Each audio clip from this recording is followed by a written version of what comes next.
Now I would invite Dr. Pai to begin the panel discussion.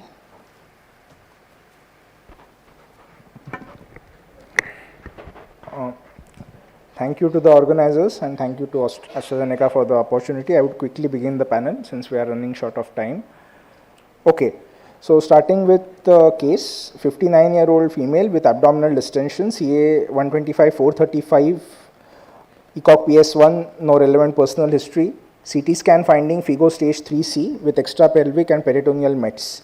Biopsy confirmed high-grade serous adenocarcinoma and she is planned for an NACT followed by interval debulking. So first question to Dr. Srikanth, what is the usual test we do perform for tissue diagnosis in your institute in CA ovary?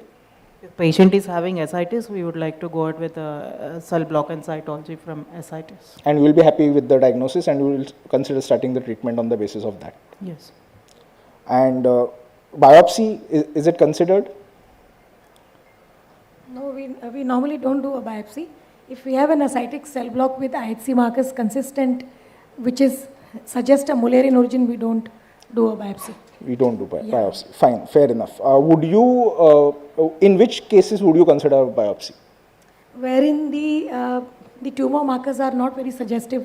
CA 125 is not high. CEA and the other tumor markers are high. Ascitic fluid cell block doesn't give us a concrete diagnosis. We would like to go ahead and do a biopsy. So most of them will be ascitic fluid cytology itself. Yeah, we do that. Which is a difference from the Western data, which usually now consider laparoscopy and biopsy as one of the gold standards in sort of assessing the disease as well as doing the biopsy. Fair enough. So, how many percentage, Dr. Kripa, what percentage receive NACT? NACT, almost in our hospital, like the Indo-American center, we are giving almost 80% people receiving NACT. 80% would be receiving NACT. 20% are taking for upfront primary cytoreduction surgery. And in NACT, in which patients would you consider bevacizumab? In NACT? In NACT setting. Usually, like, it depends on the affordability of the Would patient. you or would you not? So, the answer can be, I will not ever also. No, sir, I'm not. I will not. I'm not. Seema ma'am, any inputs? Bev in NACT setting? So routinely we are not using bevacizumab in neoadjuvant setting. Only in rare circumstances where the patient has gross ascites and patient has not responded to the paclitaxel and carboplatin based therapy, there we might consider in occasional anecdotal. What about pleural effusion? No, pleural effusion is not an Not really. indication to Not use really. bevacizumab. Big pleural effusion. Okay. Big ascites maybe. I mean, if the patient does not respond to paclitaxel and carboplatin, Okay. then only we consider adding, otherwise we don't. Okay. So not a standard use. Okay, fair enough. Coming back to Dr. Srikanth, should genomic testing be considered for all ovarian cancer patients? And if yes, what genomic testing approach? So for this lady, at the time of diagnosis, would you prefer sending a germline BRCA testing? Yeah, we would prefer sending a germline BRCA test. For all comers? Yes. All right. And would you still do the HRD testing later on if the BRCA is positive? No. Germline BRCA? No. No. Any disagreements about this, or I think everyone is agreeing on this? No, we completely agree. Completely agree. Fine. And one more thing is, because we don't have a great tissue now, that we are only having the ascitic fluid and cell block, and there might be a reasonable response to NACT, do you find it difficult for actual HRD testing? Because if you are giving NACT for 80%, that is what you said. Yes. So HRD testing, you require reasonable tumor and tissue. We'll be coming to that later. But So we have a different approach than what Dr. Sushmita and Dr. Srikanth mentioned. Like we have a quite affordable population as well as unaffordable population. Affordable population, as you rightly suggested, from past 3 to 4 months we switched our standard. Right, it was like ascitic cytology plus cell block only, but now we are doing a laparoscopic omental biopsy or peritoneal tissue biopsy for the HRD. Often we are sending for affordable patient both germline BRCA as well as somatic HRD with coupons available now. So any inputs? Yeah. Actually, this is a very good question. The post-platinum exposure doing HRD testing you are asking. So the hypothesis was there is a subclonal evaluations or synthetic lethality with the platinum exposure, the DNA damage. But I think it is also light of clinical research and hypothesis generating. We are not sure about what the genomic scar and HRD status when patient receive and platinum in neoadjuvant settings. But the issue is that if we are doing it upfront, the DNA extraction and RNA extraction from the HRD testing, most of the times tissue will be the suboptimal. I can't the scoring system can be done. So that is the one challenge. But in PDS, when there is a primary debulking surgery, in that case it is fair enough to go for the somatic germline as well as HRD. But interval debulking, still my thought is do germline negative, those who are negative than HRD in the interval debulking surgery. But these are all of, I think, research phase with the platinum exposure. Yeah, considering that you are moving maybe around 80% receive NACT, I think we need to establish the tissue diagnosis first, perhaps, if you are going to contemplate HRD, because later on we may not be able to get the proper tissue, maybe, because 18% in Paula trial, the test was indeterminate. Okay. So we have gone through this. I think Seema madam has also discussed. So you have the gene panel test as well as the genomic instability scoring. So quick question, Dr. Shrikant, BRCA testing germline, NGS alone or MLPA with NGS?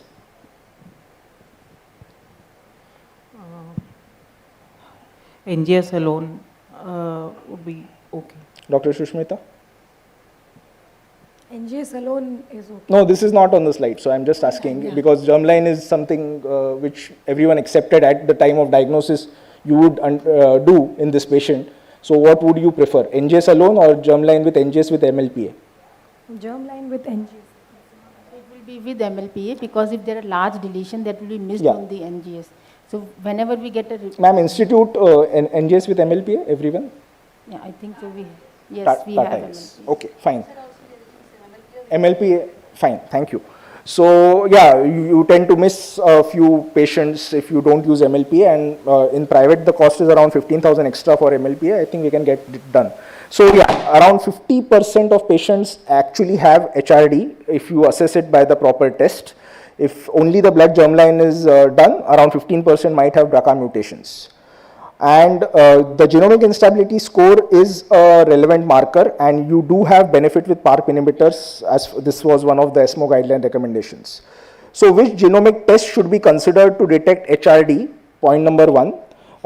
And one more question is, with the Athena mono data, all comers supposedly having benefit, would you actually consider testing HRD or no? Because we have thought of now the difficulty in testing HRD with the NACT approach in our setting, where most of them will get ascitic fluid cytology, etc. Dr. Kripa, any comments?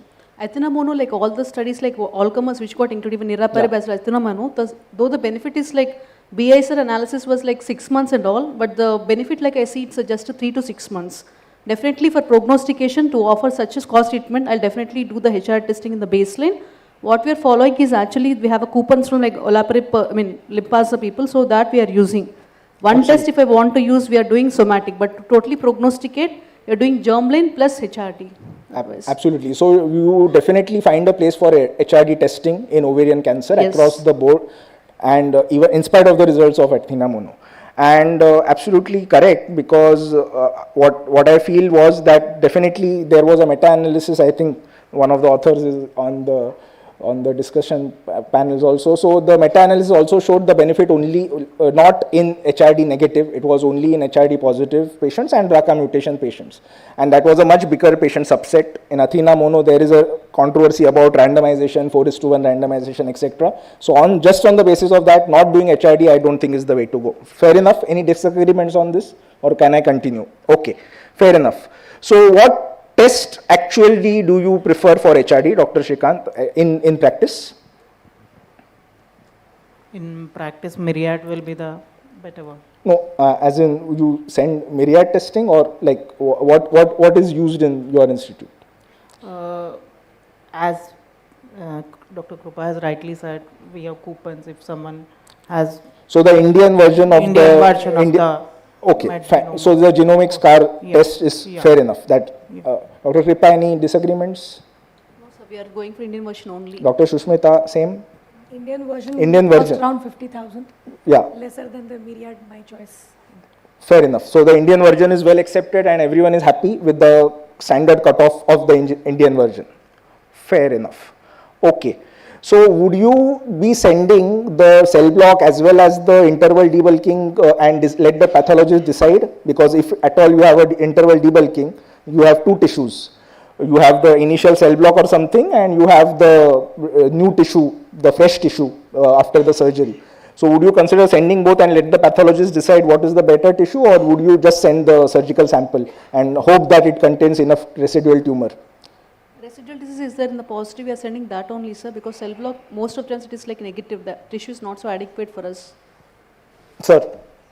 I actually prefer sending both these, primary and as well as interval debulking surgery. Whatever pathologist and laboratory there feels better for the HRD, I prefer both. So let them decide whatever is the better tissue. Because there are some issues with the tissue as usual, and like they are saying that omentum and lymph nodes tend to be suboptimal samples, and brain mets, bone mets unlikely with ovary, but still, and endometrial tissue are unacceptable samples. So with our tendency not to biopsy everyone, almost majority do not undergo biopsy, I think this is one thing which we need to look at. Fair enough. So patient underwent NACT, 3 cycles of carboplatin, AUC6, paclitaxel 175 standard NACT. Everyone gets 3 weekly in your institute, Dr. Srikanth. Anyone you go for weekly chemo? Yeah, depending on patient performance status and albumin and nutritional status, whether is initially we would go for a weekly, then later on after we can reassess for 3 weekly. So you will try to switch over to 3 weekly only, but if the PS is not great. PS is not great and nutritionally she is much compromised, then we'll go for a weekly. Fair enough. So interval debulking, 0.5 centimeter disease, FFP tested by myriad, tissue BRCA is wild type, HRD is positive. What maintenance treatment? Dr. Sushmita. So I would like to start Rucaparib based on the ethanomono data as maintenance. Fine, fair enough. So PARP inhibitor. Okay.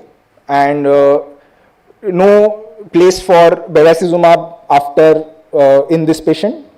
No, less than, I mean, it's more than 1 centimeter residual disease, there is always benefit is there. Yeah. Otherwise, only 2 to 3 months PFS went, I don't offer for them. Only if residual disease is significant. But if it was there, you would offer bevacizumab in this patient and combine it with olaparib as yes, Paula? Yes, maybe. Though there is a comparator, it's only bevacizumab, but definitely I'll give an option. Dr. Seema, role of bevacizumab after debulking, interval debulking. See, our patient, they can't afford PARP inhibitor. Combination seems more difficult. I have not used even in single patient. Fair enough. So, yeah, you have data for bevacizumab upfront as maintenance also after even after primary cytoreduction. Maintenance, I think everyone has agreed that some form of maintenance is required in this patient, and perhaps the PARP inhibitor is best. And so about the Paula data. So if you have not used bevacizumab in the initial setting, so a very few patients get NACT, for example, with bevacizumab, you would not like to use bevacizumab later on also. Dr. Kripa, am I right? You would only use a PARP inhibitor, that's it. And you are more than happy with whether the patient is germline BRCA or tissue BRCA or HRD positive. How many minutes? Yeah, 2. Fair enough. So, Athena mono data, I would like Dr. Seema to just comment. Would you use upfront Rucaparib in all comers, or would you actually, if you don't have HRD data, for example, the HRD has failed, as we have discussed, still would you consider using PARP inhibitor in a upfront patient? Germline negative, HRD has failed, there were issues with the tissue. So what would you do? So if germline is negative, Yeah. I would prefer testing tumor tissue for BRCA mutation. That is also failed That is in real also world. negative. Then if HRD report is available and if it is positive, I would consider using Rucaparib. But if HRD negative, I would not use Rucaparib. And HRV unknown also you would not use? No. Fine, fair enough. So there is overall survival benefit with the Paula study, as well as it was seen in BRCA mutated patients, HRD patients, but not in the non-HRD patients. Obviously there is benefit of the maintenance OS, solo one also there is a benefit. One more question is hypothetically, Dr. Sushmita, would you reserve PARP inhibitors in the second line, or if a patient is eligible, you want to use them in the first line itself? If there was no residual disease, I would reserve it for the second line. Okay. Any disagreements on this? I'm sure there would be. Yes, Yeah. sir. First line, if patient is affordable, we are offering first line, so not reserved for second line. There is Yeah, so significant finance, PFS everything, benefit patient there. is fit, everyone is fit, so first line, yeah, reserve First it. line, first line. Yeah, first Fir- line. Sir, any comments? Yeah, first line. First line. Dr. Shrikant, first line. Okay. So any reason behind reserving? I am asking Dr. Shushmita, the reason behind reserving for the second line. It's So I'll only the finish it. concern for toxicities that she is going to face for Which another she will 2 face years. any which way later on also. Yeah, that's also true. Cholo. Okay, fine. So preferred maintenance are option. If the HRD is positive, I think the panel is agreeing that it's PARP inhibitor monotherapy. And quick question for the panel in general. Acute side effects, Dr. Seema, what did you face? And long-term side effects, are you concerned about MDS, etc.? Yes. Acute side effects, anemia, thrombocytopenia, fatigue, diarrhea. These are most common which we see in clinical practice. And I'm definitely worried about MDS and AML. We have seen few patients who have developed MDS or AML on PARP inhibitors. PARP inhibitors. Anyone else? Yeah, ma'am. You are going to say something? finished the- Yeah, please. Question. Apart from these, madam said ki GI side effect is sometimes there is a intolerance and this kind of. Any Not other yet. secondary malignancies, ma'am, in your experience? Anyone? Other than MDS AML? New primary, secondary not seen. malignancies. Fine. I think we'll end it here. Thank you. Thank you so much. Thank you everyone for attending. Yeah, we can take questions. Yeah. Olaparib is actually excreted via renal also. So what do we do if there is renal parameters abnormality? Until what level can we give it, if at all? So basically, you have the GFR cutoff. I think, if I'm not mistaken, it's less than 30. We don't give, but beyond that, I think probably we can use it, a dose modified thing.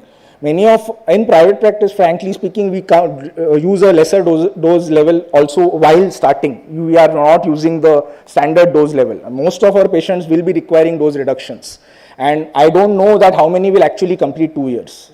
Dr. Seema, any inputs on this? Renal functions, Olaparib, and what dose level do you start? Dr. Jaya.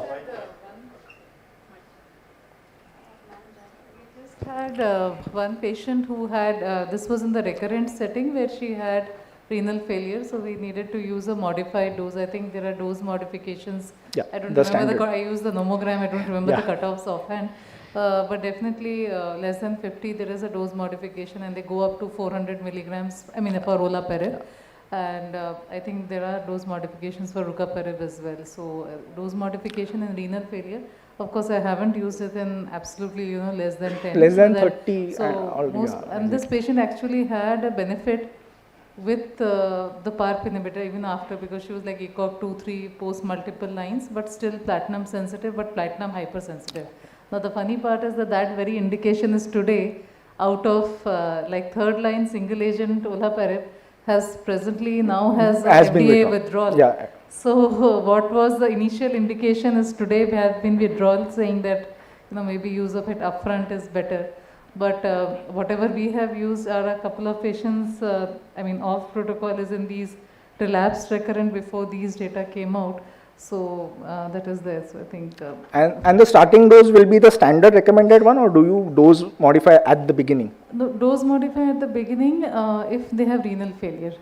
But otherwise, I try to use, I've not used it in the adjuvant, but I've used it in the recurrent setting. And what I've realized is for one patient, not very many, whom we had to dose reduce, there was, because of toxicity like fatigue. Now that is something we underestimate. These patients that have so much fatigue, I can't hold a jug of water. So there, there was a loss of response once we reduced the dose. So I think if other no toxicity, we'll try to consider full dose. Yeah. Fair enough. Thank you. Any other comments, questions? What are the patterns of failure that we are seeing post maintenance treatment? Any information on that? Where are the failing? No, so if some of these patients who, Dr. Sudeep had this SOLI 1 trial where patients were receiving olaparib as maintenance as a part of trial. So some of these patients who relapsed after that, I don't know, these are very few numbers and very difficult to make a comment, but their response to platinum has not been that great, So, in the PARP maintenance era, the definitions of these platinum sensitive might change, because once they relapse after a PARP, platinum resistance is PARP resistance. But PARP resistant, is it platinum resistant? We don't know, and we'll probably learn, so. Yeah, so I have frankly no experience about relapse after PARP because the follow-up is so long, maybe. Fine, thank you. Any other questions? Thank you. Thanks to my panelists also. We'll wind up.